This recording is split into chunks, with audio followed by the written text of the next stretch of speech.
दिनांक 5 जून 1965 सह्याद्रीच्या कुशीत वसलेल्या बारी या गावातल्या खाडे कुटुंबामध्ये संतू खाडे व सखूबाई खाडे यांच्या पोटी यांचा जन्म झाला व त्यांचे बालपण सह्याद्रीच्या डोंगरदऱ्यात खेळण्यात व बागडण्यात त्यांनी व्यतीत केले.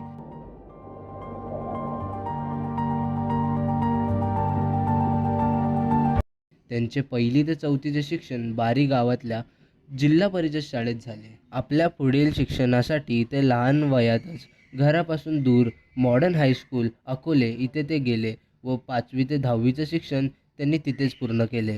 त्यानंतर सन 1987ला ITIच्या शिक्षणासाठी ITI ज्युनियर पुणे इथे त्यांनी कार्पेंटरचा कोर्स पूर्ण केला. त्यानंतर 1989ला त्यांचे भारतीय नौसेना अग्निबाहू येथे HSK-2 या पदावर कॅज्युअल एम्प्लॉई म्हणून ते रुजू झाले. त्यानंतर त्यांच्या आयुष्याला सुंदर असे वळण लाभले व दिनांक 23 मार्च 1990ला ते श्री काळू विठ्ठल धांडे व सौ पार्वतीबाई काळू धांडे यांच्या थोरल्या लेकीशी संगीताशी ते विवाह बंधनात अडकले.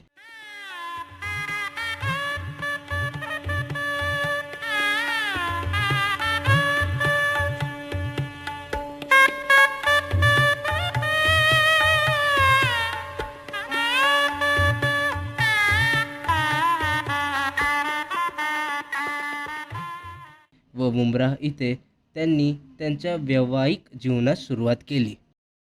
लग्नानंतर त्यांच्या आयुष्यात आनंदाची नवीन सुरुवात झाली व 15 जून 1990ला ते भारतीय नौसेना अग्निबाहूमध्ये HSK-2 आपल्या पदावर परमनंट झाले. त्यानंतर 15 सप्टेंबर 1991ला त्यांना पुत्ररत्न झाला व त्याचे नाव त्यांनी योगेश असे ठेवले. त्यानंतर 1992 साली ते विठ्ठलवाडी इथे राहावयास आले आणि मग 1993 साली कोळशेवाडी इथे HSK-2 या पदावर 6 वर्ष काम केल्यानंतर सन 1996ला त्यांनी पहिले प्रमोशन मिळवले व ते सेंटर नंबर 22 भारतीय नौसेना अग्निबाहू इथे HSK-1 या पदावर कार्यभार सांभाळू लागले. तेव्हाच 1996ला त्यांनी कल्याण कोळशेवाडी इथे आपले पहिले खोली विकत घेतली. त्यानंतर 2001ला विजयनगर इथे दुसरी. दिनांक 3 मार्च 2003 मुंबई आपल्या नेहमीच्या वेगाने धावत होती व ते आपल्या कामावरून परतीच्या प्रवासात असताना CST वरून सुटणारी कर्जत लोकल ट्रेन त्यांनी पकडली व काही कारणास्तव त्यांनी ट्रेन बदलायचे ठरवले व मुलुंड येथे सुमारे 8:40ला ते उतरले आणि तेव्हाच ते प्रवास करीत असलेल्या डब्यात बॉम्बचा विस्फोट झाला. हा एखादा चमत्कारच की त्यांना ही सद्बुद्धी सुचली आणि ते बचावले. या अपघातात 10 जणांचा मृत्यू तर 70 जण जखमी झाले होते. सन 2011ला ते HSK-1 वरून सुपरवायझर या पदवीवर त्यांची बढती झाली आणि सन 2016ला ते भारतीय नौसेनेच्या सेंटर नंबर 24 मानखुर्दला त्यांची बदली झाली. तेथे 4 वर्ष सर्व्हिस केल्यानंतर सन 2020ला सेंटर नंबर 19 कोलाबा येथे त्यांची बदली झाली.